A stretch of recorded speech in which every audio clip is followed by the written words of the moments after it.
What's going on, guys? Tobin here with you. Thanks for checking out the channel.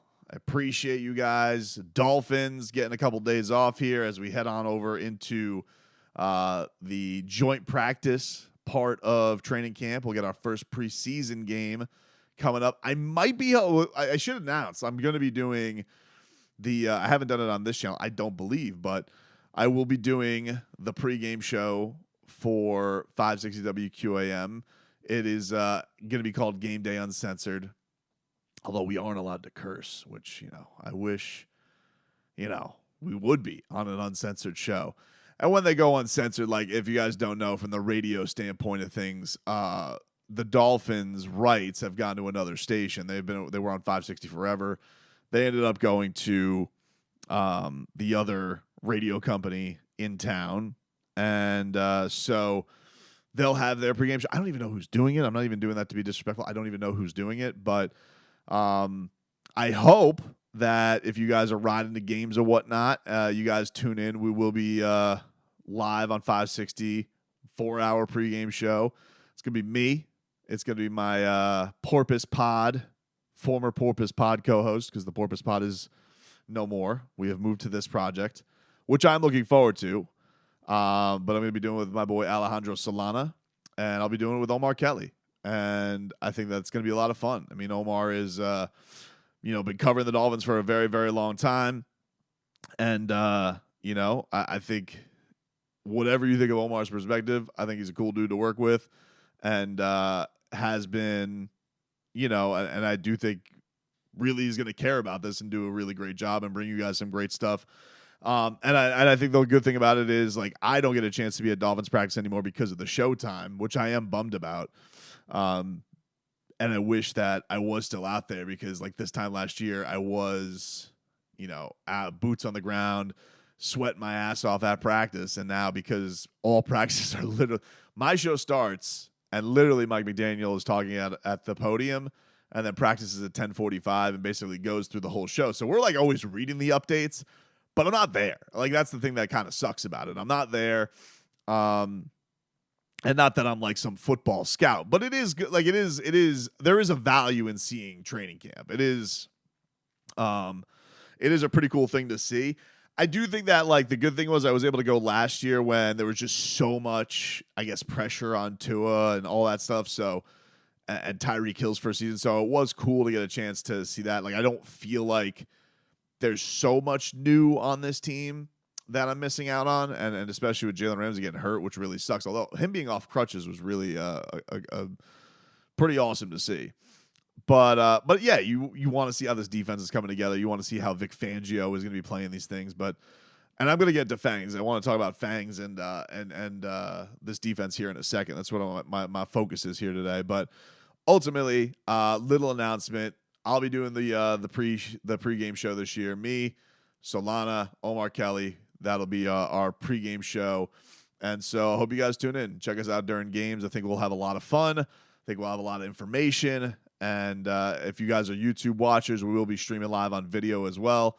So you guys can get in on the YouTube chat and all that type of stuff. That'll still be there for everybody. And I'm looking forward to it. But the Dolphins did have their scrimmage on Saturday.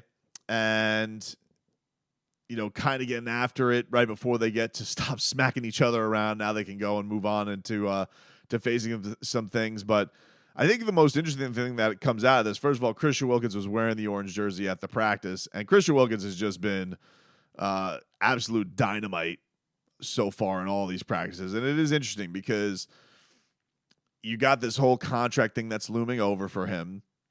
And I think that I was a little surprised that they didn't come to some agreement coming into camp, just because I felt like with the Mike Gesicki thing last year, I did feel like there was always this kind of air of like, yeah, we know he's gone, right? We know he's gone. We know he's moving on. We know that the system doesn't fit. And you just kind of knew the writing was on the wall. If they traded him, I kind of would have gotten it. I'm honestly surprised that they didn't.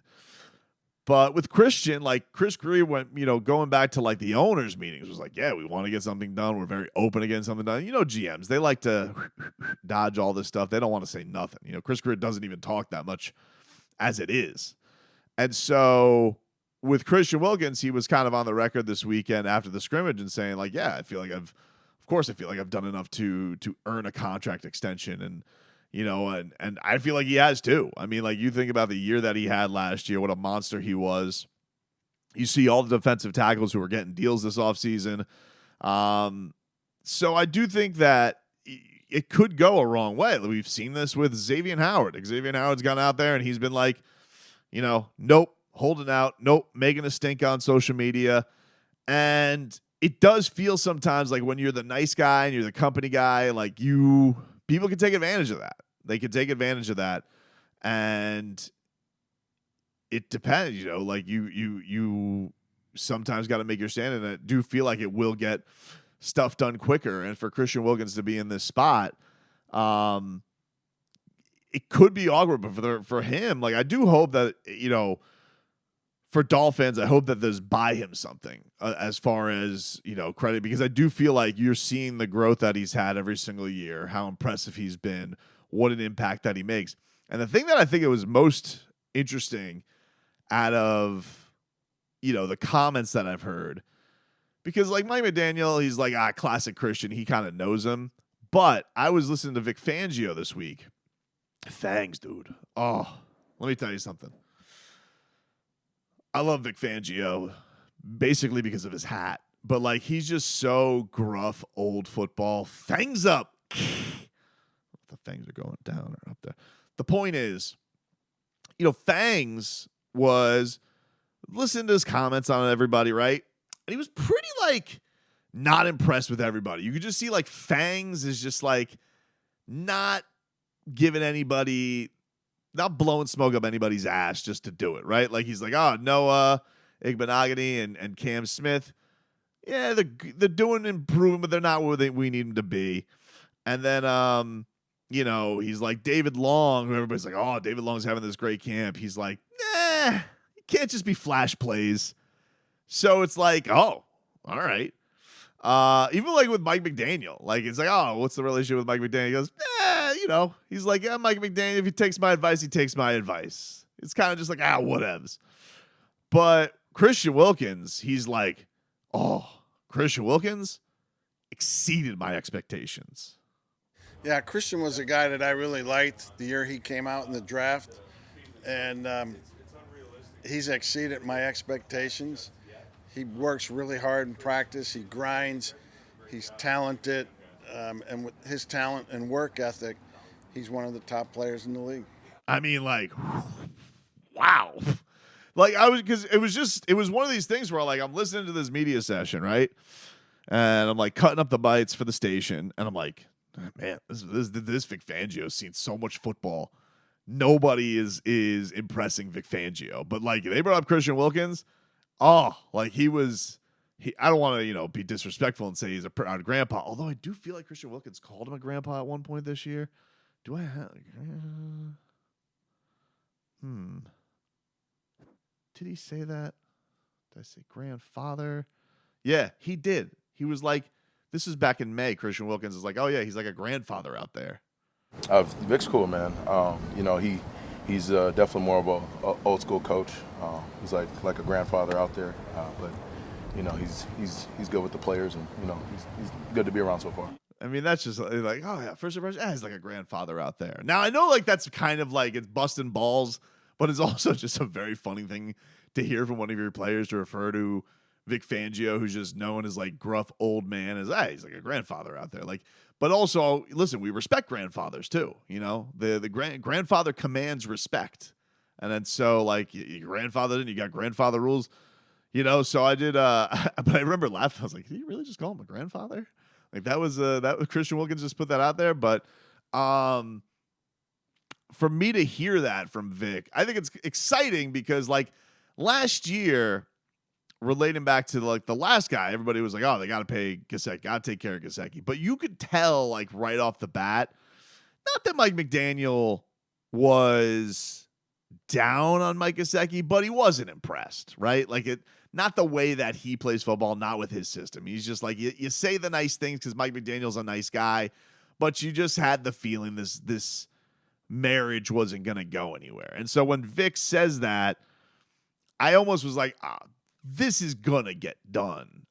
Maybe it's not this year. Maybe it's in the offseason. I mean, I don't think there's any shot in hell that they wouldn't use the franchise tag on him next year. Like, should it get down to that? And I feel like that'd be a really hefty salary for Christian Wilkins. But when I heard that from Vic Fangio, I was just like, damn, he's not nice to anybody. Like, he to gush over him like that, and the way in comparison to how he was talking about everybody else, where he's just like, this guy, not where we need him. He was like, even like on Eli Apple, like wouldn't even BS on Eli Apple. He's like, I haven't watched him. Just as like, because so many coaches will just go out there and they'll just say, another great football player, lots of experience. Like, they'll polish it up. Fangio's just, Fangs just has no time for that whatsoever. Because the old they don't like to waste time. They don't like to waste time BSing you. Like they don't feel the need to schmooze on anything. So it's pretty awesome to see. Again, I didn't see the scrimmage, and I was boots on the ground out of the BAM camp while that was going on. Supposedly the defense dominated. I did see video of Tua ripping the offense a little bit. I thought that was kind of goosies. I like seeing an angry Tua. I like seeing an ornery Tua. Giving his team the business. Like, a QB has to be able to give his offense the business. And to see Tua go out there and he's just like, chewing him up a little bit, giving him a little piece of his mind. I was very, very happy to see that. That made me that delighted me very much. I'll tell you what else delighted me though. That Zach Thomas speech, the Hall of Fame, that was goosies galore, dude. I mean, I don't make the rules, but like when he started crying over Junior Seau, it got dusty in my room. I'm like, whoa.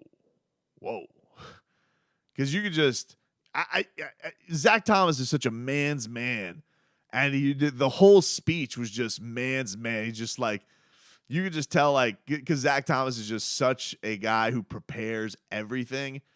It was just like, thank you, Lubbock, thank you, and just like had like 4 reasons why. Tim Bowens, this is why you're the man. Pat Surtain and Sam Madison, that's why you're the man. He just had everything perfectly, because like whatever they give him, 12:30, you bet your ass that Zach Thomas is going to hit that 12:30 on the dot. But, the 2 times, he really got stingy-eyed was like family and then Junior Seau at the end. That was like, and then even like then you saw like he wanted to man up and power through at the end, because that's just how Zach Thomas does it. And then like he made Jimmy Johnson cry up on the stage. But beautiful speech. And it is interesting. Like, I wonder at the other side of this, like, who's gonna be the next Dolphin who can get that honor? I know Tyreek Hill said he's gonna go in as a Dolphin, but like, I'm talking a guy, and maybe Tyreek Hill will. Maybe he'll win a Super Bowl with the Dolphins. Maybe he will break receiving records with the Dolphins. But for now, it's only been 1 year. And so, like, I'm talking like a hometown grown guy who will be that next Zach Thomas, who will be the next Zach and JT. Is Xavier Howard in that? I mean, maybe. I think Xavier Howard's definitely done enough to be like a Ring of Honor guy. I don't know if he's going to go into the Hall of Fame. I don't know. I'm not ruling it out, but I don't know. I don't think that's a cut and dry case yet. But to see that, the last guy who really was excellence in a Dolphins uniform get that was really, really cool. So congrats to Zach Thomas.